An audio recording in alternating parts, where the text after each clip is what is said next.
এই মুহূর্তে আমরা আছি চুয়াডাঙ্গার রেলপাড়ায়। আজ আপনাদেরকে চুয়াডাঙ্গার আরও একটি সুন্দর মসজিদ ঘুরিয়ে দেখাবো। বরাবরের মতো সম্পূর্ণ ভিডিওটি জুড়ে আপনাদের সাথে আছি আমি সাভিয়া সুলতানা মুক্তা। রেলপাড়া ছাড়িয়ে এই মুহূর্তে আমরা আমাদের চুয়াডাঙ্গার রেল স্টেশনের একেবারেই কাছাকাছি। গত একটি ভিডিওতে আপনাদেরকে রেলবাজারের সুন্দর একটি মসজিদ ঘুরিয়ে দেখিয়েছিলাম। আর আজ যে মসজিদটি ঘুরিয়ে দেখাতে চলেছি, এই মসজিদটি ঝিনাইদহ বাস স্ট্যান্ডের কাছাকাছি। এদিকে আমাদের চুয়াডাঙ্গার ওভারপাস বা ওভারব্রিজের কাজ কিন্তু চলমান।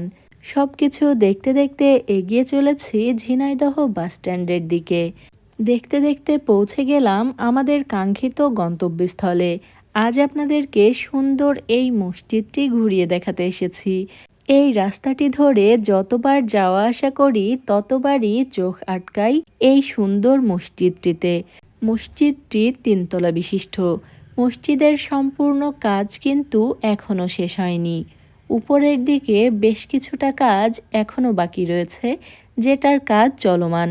আর মসজিদের নামটি আপনাদেরকে বলতে পারলাম না, কারণ কোথাও মসজিদের নাম লেখা ছিল না।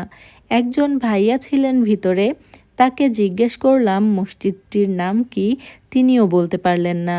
চুয়াডাঙ্গা রেলবাজার বা ঝিনাইদহ বাসস্ট্যান্ড এলাকার কেউ যদি আমার ভিডিওটি দেখে থাকেন এবং এই মসজিদটির নাম যদি আপনি জেনে থাকেন, অবশ্যই মসজিদটির নাম আমাদেরকে কমেন্টে জানিয়ে যাবেন।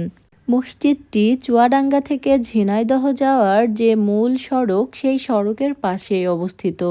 মসজিদের জানালা দরজা থেকে শুরু করে মসজিদের চারদিকে যে চারটি বড় বড় মিনার রয়েছে, সেগুলো কিন্তু অনেক বেশি দৃষ্টিনন্দন।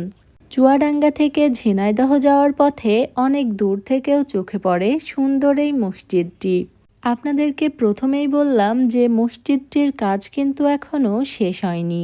এই মসজিদটির কাজ যখন সম্পূর্ণ শেষ হয়ে যাবে, মসজিদটি দেখতে আরও অনেক বেশি সুন্দর লাগবে। যাই হোক, আজ আপনাদেরকে ঘুরিয়ে দেখানোর চেষ্টা করলাম চুয়াডাঙ্গার আরও একটি সুন্দর মসজিদ। আশা করি আজকের ভিডিওটি আপনাদের বেশ ভালো লেগেছে। আমাদের আজকের আয়োজন এ পর্যন্তই। আবারও ফিরে আসব নতুন কোনো ভিডিও নিয়ে। সে পর্যন্ত আমাদের সাথেই থাকবেন। এতক্ষণ যারা আমাদের ভিডিওটি দেখছিলেন, সবাইকে অনেক ধন্যবাদ। ভালো থাকবেন, দোয়া রাখবেন। আল্লাহ হাফেজ।